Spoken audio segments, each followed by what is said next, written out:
Shine tech మీ ఇంటిని మరింత అందంగా మార్చాలనుకుంటున్నారా? స్పెషల్ అట్రాక్షన్ తో పాటు లివింగ్ కి perfect solution. UPVC windows and doors, Bontada group.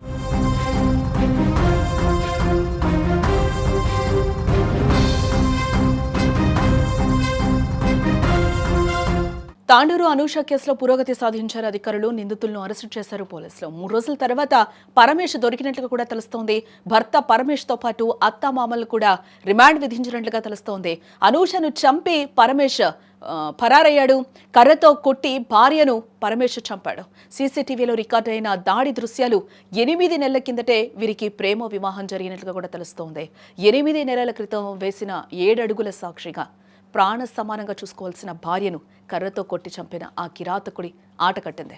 Anusha ప్రాణాలు తీసి చట్టం నుంచి తప్పించుకోవాలని చూసిన భర్త పరమేష్ ఎట్టకేలకు పోలీసులకు చిక్కాడు. 3 రోజుల పరారీ తర్వాత పోలీసులు వలపన్ని ఈ నరరూప రాక్షసున్నైతే ఎట్టకేలకు పట్టుకున్నట్టుగా తెలుస్తోంది. కుటుంబ కలహాల నేపథ్యంలో భర్త పరమేష్ ఆగ్రహంతో ఊగిపోయాడు.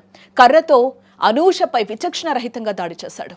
ఈ దాడిలో తీవ్రంగా గాయపడిన అనూష అక్కడికక్కడే ప్రాణాలు విడిచింది. ఈ భయంకరమైన దృశ్యాలు అక్కడున్న సీసీటీవీ కెమెరాల్లో రికార్డయ్యాయి.